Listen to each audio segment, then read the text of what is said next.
All right, did everybody who wants one get a cider donut or half of a cider donut? There are 2 left, and I've eaten too many myself to keep my slim athletic figure. So by all means, don't be shy. Help me eat those up before we don't get to experience the full glory. All right, so today's class session is to debrief our field trip that about half the class was able to make based on our sort of quick reschedule for 2 reasons. So we know from Forestry 220 Intro to Forest Rec that the recollection phase of a trip is far and away the longest of the 4 phases of recreation. So anticipation, planning, on-site experience, recollection. And the way that we sort of curate the memories, the objects that we bring back, like mementos of the trip, artifacts, and so forth, has a pretty strong effect on what's going to happen downstream next time we go on any kind of a trip, including a wilderness trip. So we're going to talk about this so that we have a chance for everybody who's going on the Mammoth Cave field trip, a sense of kind of what I'm looking for and thinking about during a trip in terms of getting value out of the field trip for classroom purposes and so forth. We'll sort of find a lot of notes of our curriculum from an experiential basis out here. And then also for the folks who were able to go on the trip, help kind of curate the memories and sort of provide some specific callbacks to stuff we've talked about in class so far. So I got a couple different sets of photos and videos from this particular area. We're not going to go through every one of them in excruciating detail, but we just want to kind of find exemplar images, moments in some of these short video clips of, okay, yeah, I remember talking about this thing in class. This is what that looks like out in the field, right? So basic debrief, kind of an exercise. Before we jump into it, any questions, comments, announcements about student clubs and stuff like that? I know that the next couple weekends are unofficial and Halloween and homecoming and all that stuff. So there are things happening around campus, but anything for like forestry stuff, RSOs, anything like that? All right, on with the show then. So we get to start our trip before the actual trip and think a little bit about some of the things that we are, as recreationists in this case, kind of imposing on the Forest Service as the land manager for this particular wilderness area, which is a switch from the Park Service, a preservation-oriented organization out of Ozark Scenic Riverways, our first intended trip. What do we impose on them as recreationists? We used roads and stream crossings and all sorts of other infrastructure and messaging and a bunch of their GIS layers, although we didn't really pull out a map, a paper map while we were there. A couple of different times we referred to a very powerful GIS suite with integrated sensors and self-powering and geolocation ability and real-time mapping ability, sensor fusion as it's called, out in the wilderness. So the Forest Service provided the trail, provided the land parcel designation as a couple of wilderness compartments, and some land management. We'll talk about some of the specific features we found in that land parcel as we go. But the idea here is this didn't all just happen magically this weekend, right? So Kelly Pearson has been working for years to relocate sections of the Godwin Trail off of unsustainable old road alignments and center lines, old 2-track type stuff, and made it a much better, hopefully, much better experience for us, but one that is kind of requiring years of preparation so that we can just show up on a Friday afternoon at 2:30 or 3 o'clock and start hiking without really thinking about it. Another thing that we impose on the Forest Service is a much more indirect one. It's much more diffuse, but we spent a lot of spent a lot of time driving on Saturday or on Friday and on Sunday, shuttling vehicles from one end to the other. That has a consequence in our carbon presence, our carbon forcing into the atmosphere. So in wilderness management, we need to think for a minute about, okay, so we know in a bunch of Alaskan wilderness areas, for example, people are flying in on a boat plane and spending a tremendous amount of carbon into the atmosphere in order to have this trip.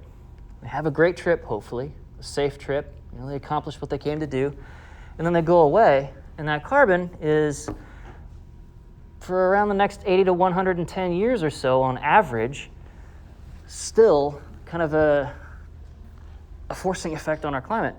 And it makes managing that wilderness a little bit harder for the fact that folks had to fly in to access it. Does that make sense? Okay. So we have multiple vehicles. We had a lot of circling around driving to do. It's very indirect travel to go around a wilderness compartment. Think about, a 30 or 40 minute trip around a small section of the Shawnee. Not a particularly big deal, but it is 30 or 40 minutes of running lots of controlled small explosions inside of internal combustion engines for that whole time in order to just move people around. Okay? So an end-to-end hike has a different carbon consequence than a loop hike does. But when we take a look at the topography at that site, which we did on our planning class session before we left for the trip, we saw that the topography basically has you running along ridge lines, or next to ridge lines, as we'll see,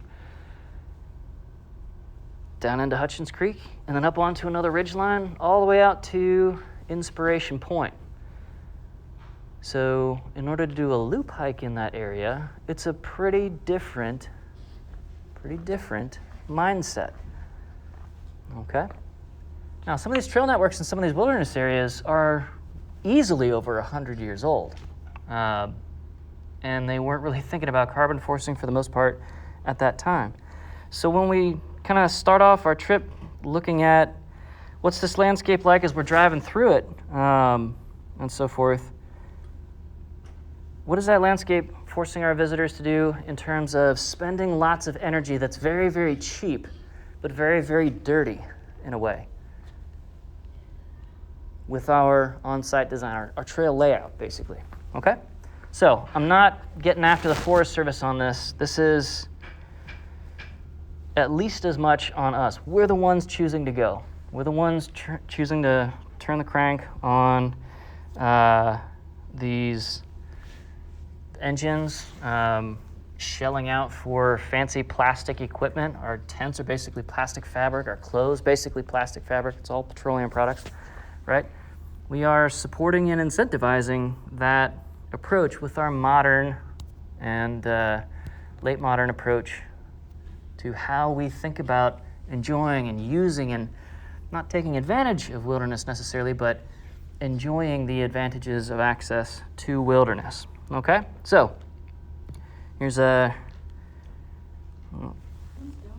short video from a previous year. So this is down on Hutchins Creek. This is about the halfway mark on the hike. We can see that there's actually some pretty decent terrain relief here. We got low spots and high spots, and they're fairly steep in between. And that's good for us as wilderness managers. So for those of you who went on the hike this past round, we started at the Godwin East Trailhead, which is real close to Bald Knob Cross.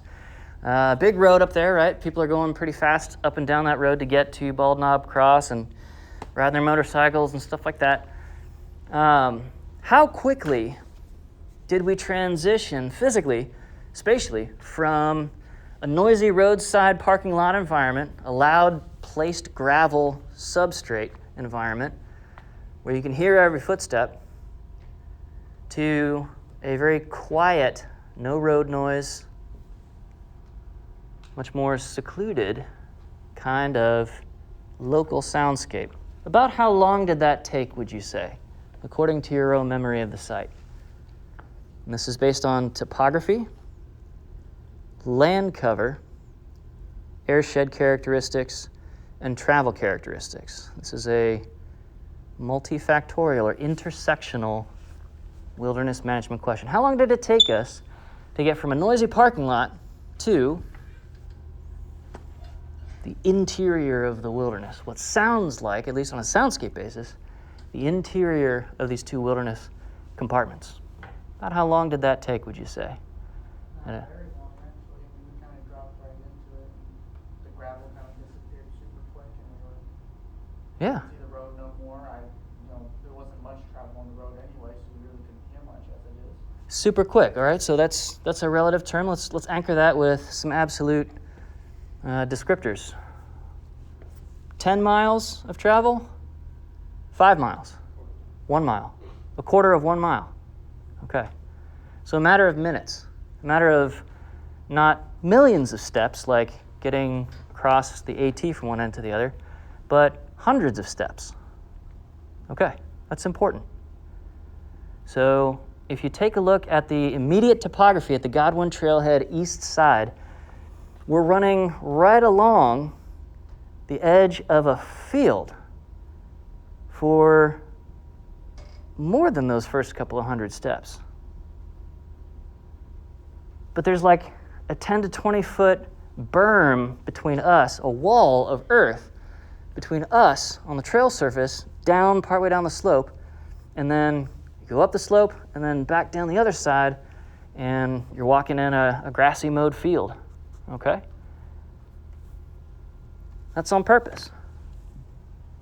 Because when we were talking earlier in the semester about, people per view shed, the same kind of design tricks or abilities or sort of nuggets of wisdom for getting the stuff right the first time, those apply. If you can't see something like a field right next to where you're walking from, within 50 yards of where you're walking, it's like it doesn't exist. It's Schrodinger's field, right? Just like the cat. It's neither alive nor dead if you can't see it. Okay? It just doesn't exist. So, we want to keep in mind that even in a wilderness area, which is supposed to feel really wild and really secluded and all of that, for all the obvious reasons, you as the trail coordinator, you really control that sense. If we take folks to high ridge lines, which people like walking along high ridge lines for all the reasons, you get amazing views. Well, those amazing views come with a lot of potential visual pollution in terms of a landscape that's not natural, a landscape that's not what you're expecting or hoping for when you're on a wilderness hike, and it can come with a lot of sound pollution. So, dropping people 10 feet off the far side of a ridgeline, if they want to walk along that ridgeline, just 10 feet down one side so they can't see a bunch of other stuff and can't hear a bunch of other stuff, powerful, powerful through-going change in the felt or perceived or self-reported experience of your wilderness visitors. We had one camper on this trip who was using a hammock. So on screen for the recording here, we have not a camping hammock, but one that was at the campsite that we went to at Hutchins Creek that was closed down and started to rewild. This was all left there several years ago. Okay? So in wilderness, what kind of secure lodging do we have to use? Does it have to be a hammock? Does it have to be a tent? It doesn't have to be anything, right? So you are allowed to do kind of whatever on wilderness. And even like a backyard quality rope net hammock or string net hammock, that's fair game as long as it's not mechanized. The problem here is that somebody started going against those group size, those trip length limits on their impacts, their presence, as perceived by subsequent visitors, us. And all of a sudden, it's not a place that feels nice and wild. It's a place where people leave their stuff, either because they're coming back for it or they don't even care that much about it, and it's just litter. Okay? Cool. So, hiking in, what was your sensation of the trail conditions? Was it true to class? Was it a low standard trail? Were you having to kind of watch your feet sometimes? Or was it a pretty smoothed out experience for you? What was your sense of that? Kind of had to watch your step in places. Okay. We've talked about how in some wilderness areas there are no trails, and they keep it that way on purpose. Is this one of those places? What was the trail construction like? What was the state of that built facility? In good repair? Did it look like lots of effort had gone into it? Okay, I see some heads nodding. Tell me why you think that. Tell me how you perceive that. I feel like the fact that it was still cut through the wilderness area, and it still had a lot of thought process behind it. It wasn't just a random cut through the woods by the average Joe. It was actually designed by someone that knew what they were doing. It was fitted to the landscape, yeah, okay. Very purposeful design. All right, so this is a tricky line to walk for those of you who want to be backcountry rangers or trail bosses or anything of that particular ilk. So if it's too well designed, if it's too smooth, that doesn't feel like a low standard wilderness trail. They're not leaving much to your choice, to your sense of self-determination. And if they don't design it enough, well, we saw some sections of that trail that were pretty bad shape.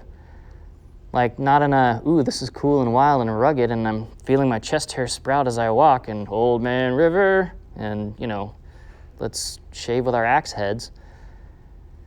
Instead, it's a, wow, this is super blown out and bad, and I was hiking in my fishing pole, but I see now that that's wasted effort because all that soil's now in my stream. Now it's dirt. It's blown out. Okay? So did we see any evidence of that? So it was a well-designed hike that we went on. Was there any evidence of impact? What kind of stuff did you see in terms of evidence of impact?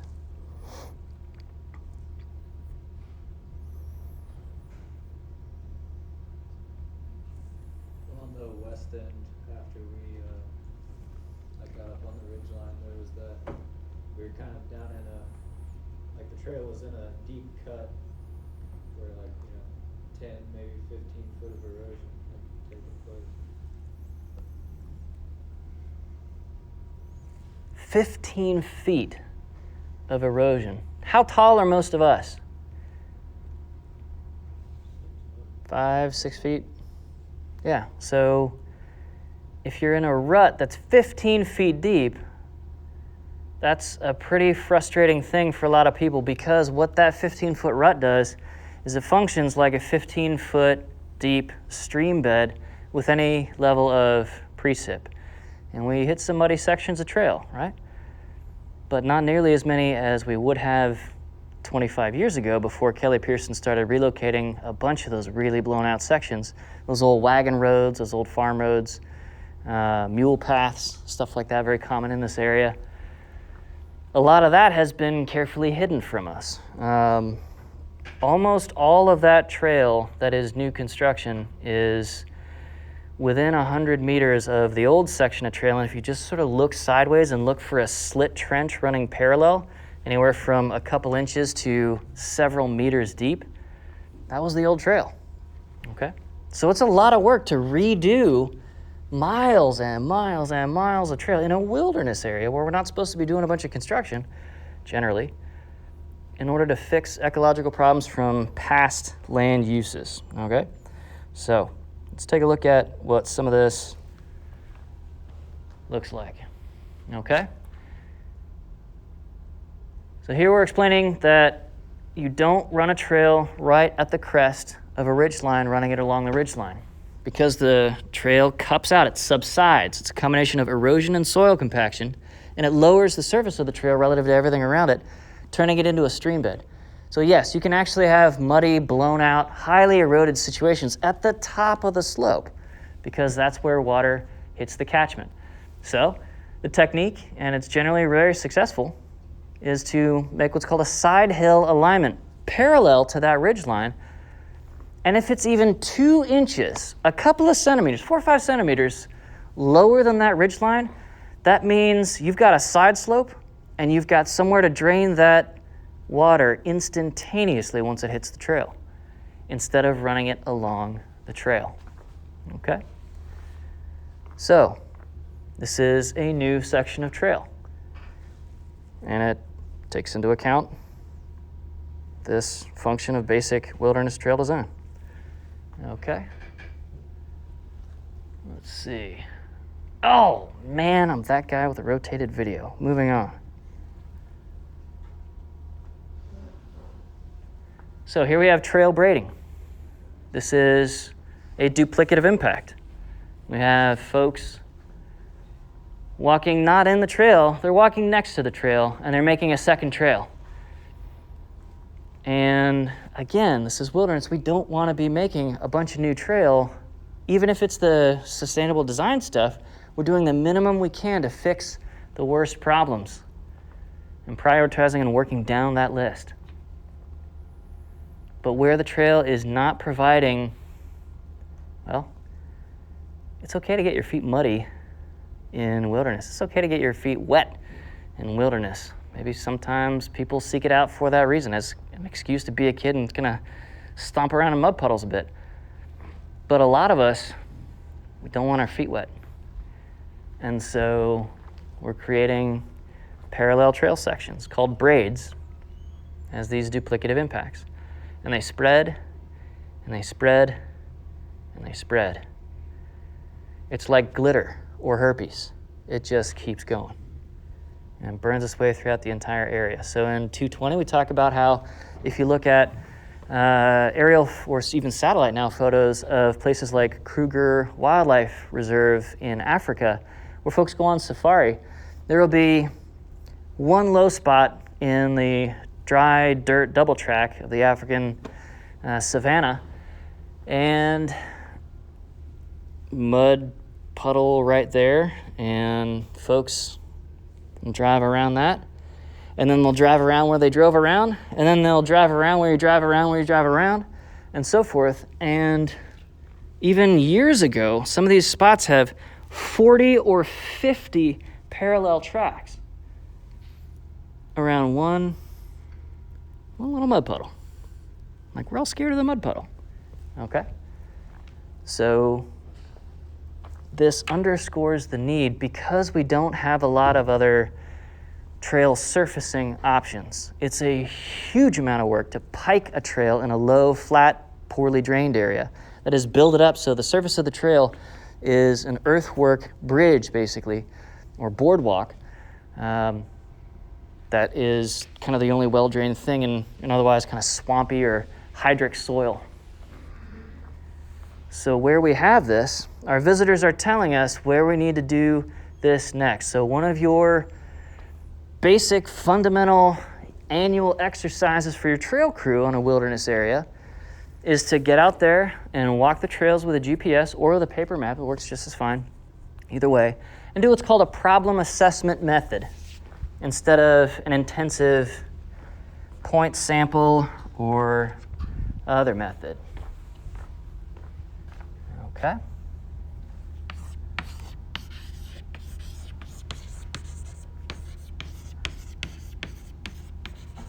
The problem assessment, in this case, it's going to be a walkthrough.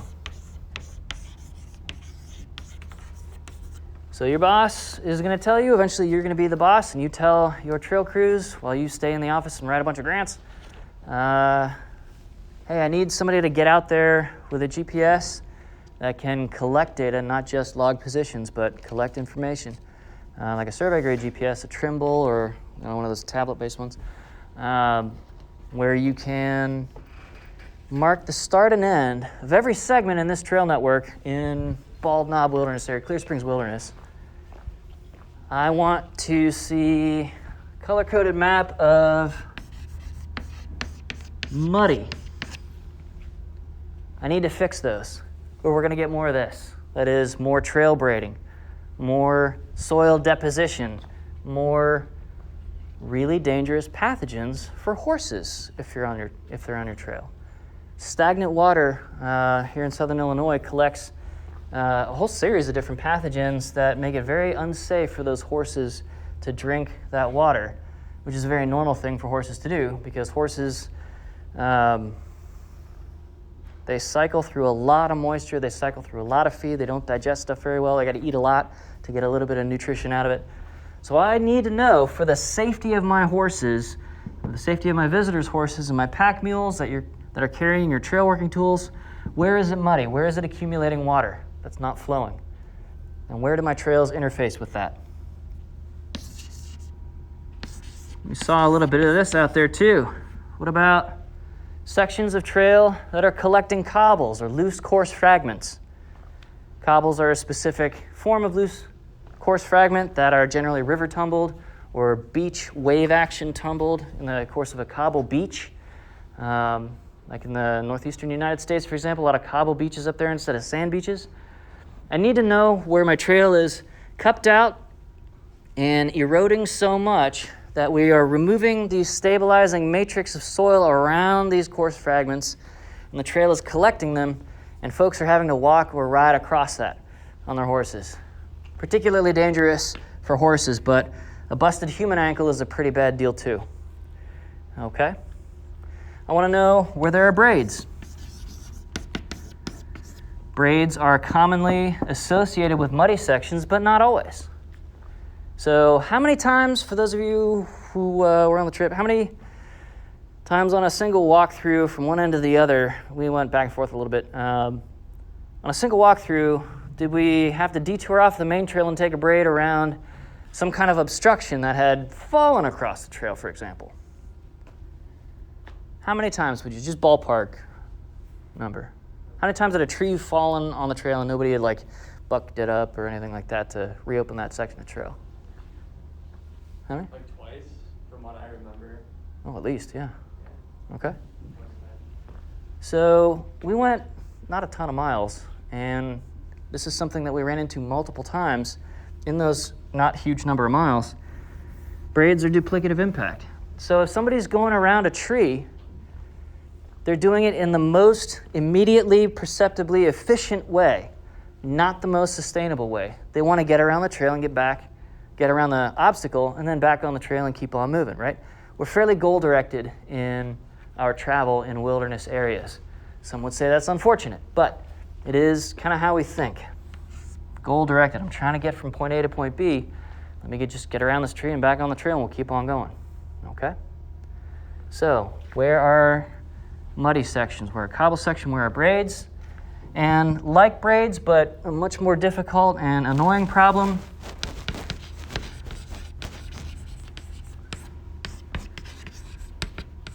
where are visitors not just going around obstacles? I know this is dark. We'll turn lights up towards the end of class if you can catch it if you want. Where are visitors going off of our trail all in the same spot to the extent that it's creating a new section of trail that's not designed, it's not built or stabilized with any sort of eye towards sustainability.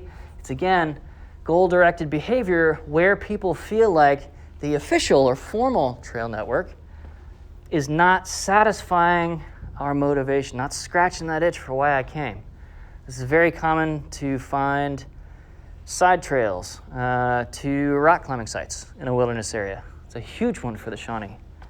There are a few thousand informal trail segments just going to rock climbing bases or top roping anchor sites.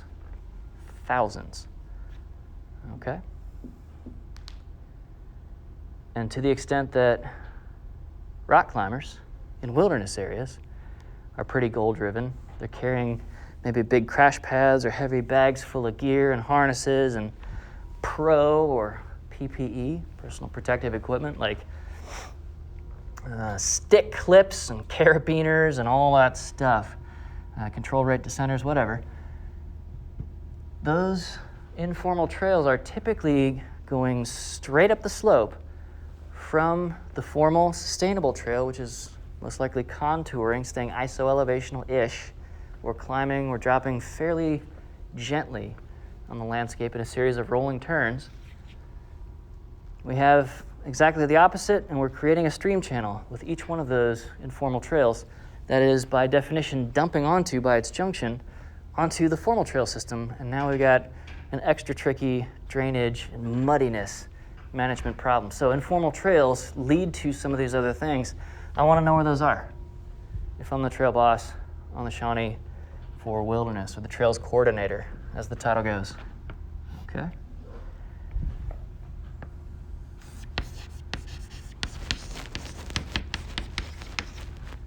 Where are visitor-created campsites in the area? We stopped at several, so we can find a photo or two of those.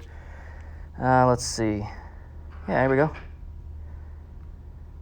All right, so this is one of the campsites we stopped at. This is that first big one. This is where our little danger noodle friend was. I don't know if you can see him in this video. Pretty cool stuff, huh? That was a huge campsite. It's the first spot where we dropped down off of the ridge system and into kind of the bottoms, not on Hutchins Creek, but on one of its tributaries. And things kind of flatten out, so people spread out like crazy. And all of a sudden, we get lots of signs of campsites. We found a super eroded section of trail, deeply gullied, more than a meter gullied in some spots of it, running specifically straight down into the creek, because that's like the obvious spot to drop down to water, to go filter water or treat it with, chlorine dioxide or sodium hypochlorite, bleach, whatever. Looking for fire rings. We found some axe scars, some lantern scars, some nail holes, some graffiti on those trees. None of that stuff should be in wilderness, and all of that stuff is present because we're presenting it as a wilderness and a recreation area to users. So,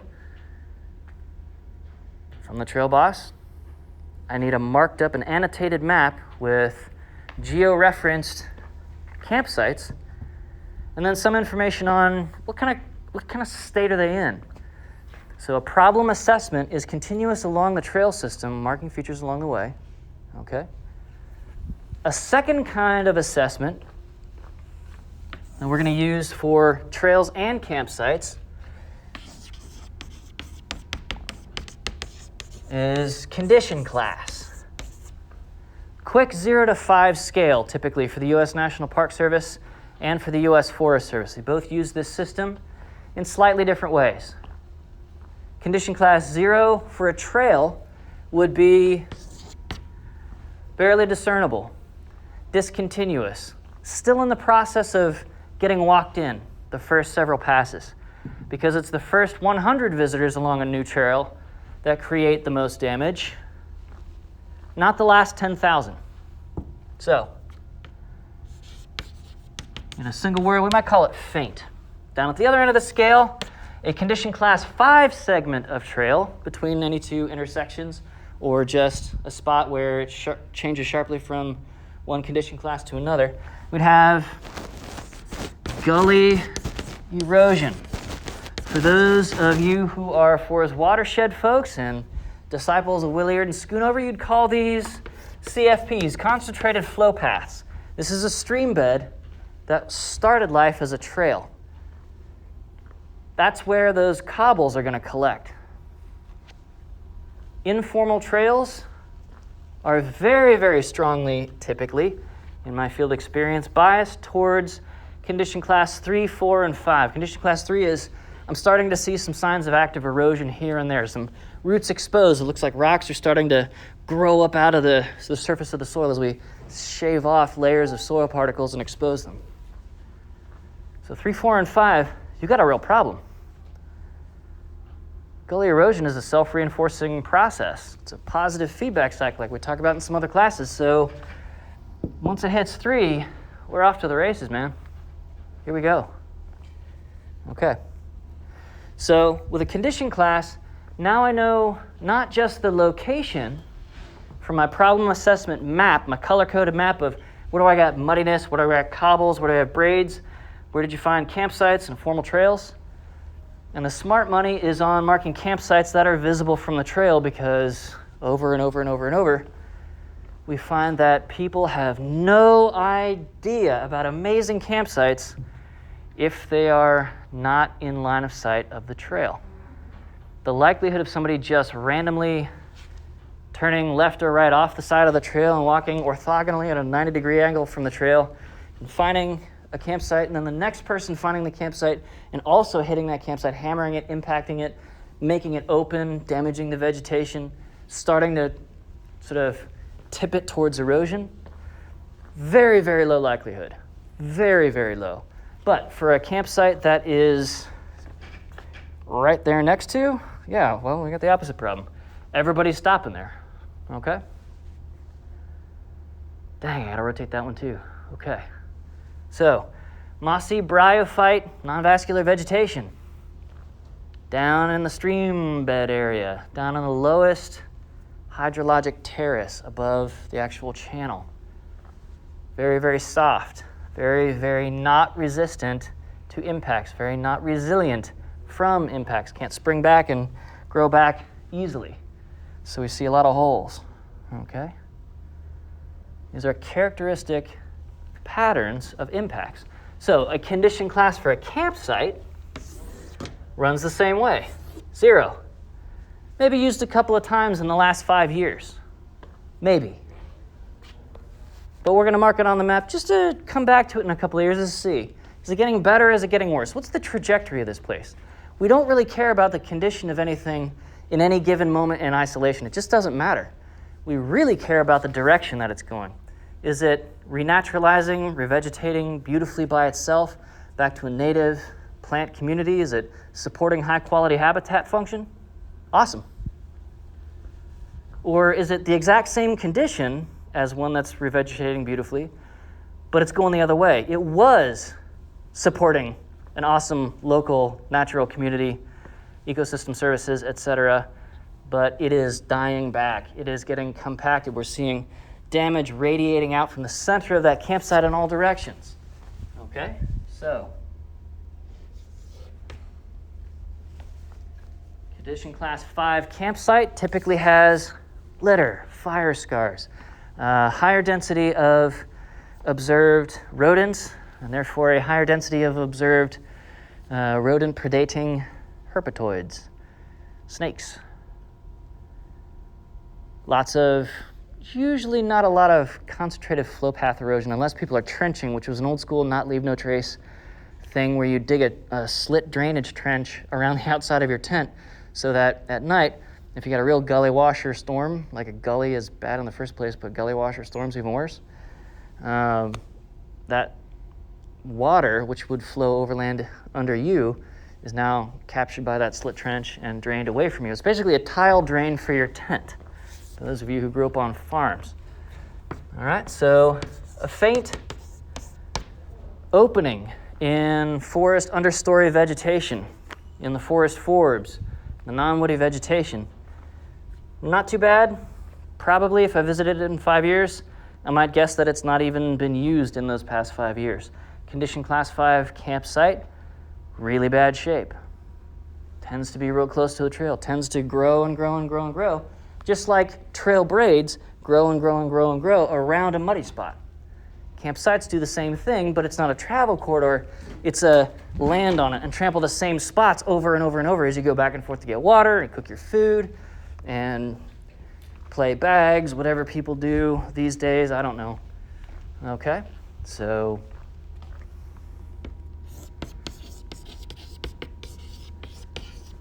a condition class 5 campsite is also quantitatively more risky and dangerous for people using it.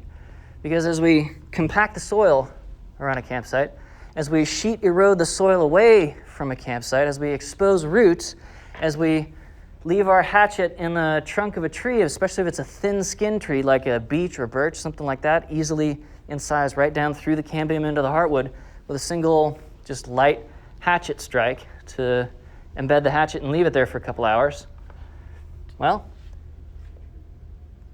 those are all material harm factors to the trees. Trees start dying off, and then you have standing dead trees, snags, which would be awesome habitat, except the human campers present are also going to be scaring off all the wildlife. And those standing dead timbers are what we call in recreation widowmakers. Everything that is within a distance equal to the height of the tree is in its kill radius. It can fall in any direction, and it's most damaged in the direction of the campsite.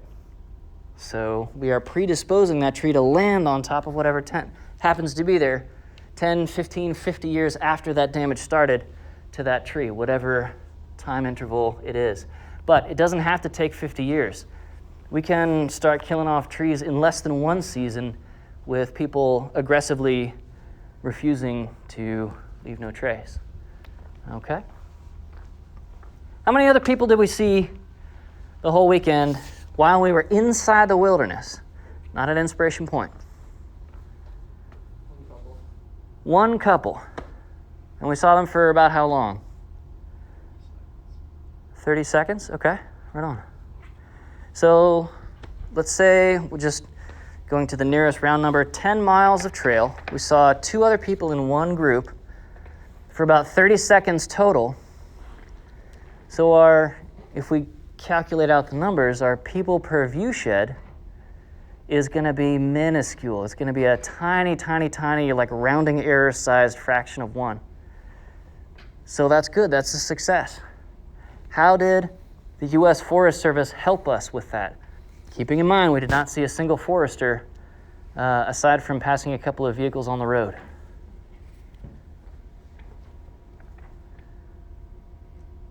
It's hard to access the site.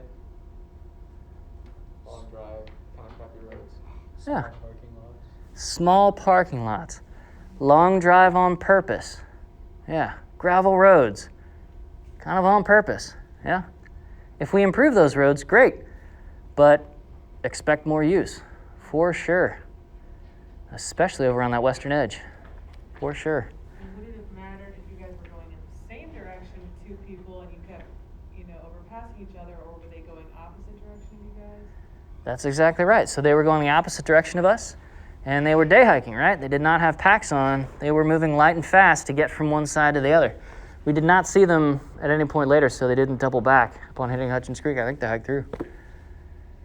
As far as we know, anyway. So that's on purpose, right? We keep that lot small. Even though, gosh, it sure would be cool if we could park a bunch of Forest Service trucks there and get huge groups of people in there for volunteer days and so forth. Maybe we kind of don't want to do that. Because maybe if we increase the parking lot size, we can get more volunteers in to harden up the trail and stabilize blown out areas, but then we increase our use level by an order of magnitude or 2, right? 10x it, 100x. What we are asking the trail facility to be resistant to and to be resilient from. We're asking our wildlife species to not be displaced by and so forth. We're asking our water system not to get blown out by or polluted by or see too many toilet paper flowers therefrom. Okay? Cool. So on the western side of it, what was our soundscape like over there? Especially overnight. What? Windy. Windy. Yeah. Trains. There were very few minutes throughout the last 24 hours of our hike where we were not bathed in train sounds. Okay? And that is, again, a design decision. We can, instead of being up on those ridge lines where we can hear everything for literally miles, we could drop the entire western half of the trail, keep it low in some of those hollows, and not hear a single train until we pop out right at the road, coming up one last time, up onto, was it Pine Hills Road over there? Okay. And talking with Kelly Pearson, she'd love to do that, but it takes time. We'll get there. Maybe not in the span of her career, but that's okay. We're foresters. We're not thinking in terms of the short 5-year time span.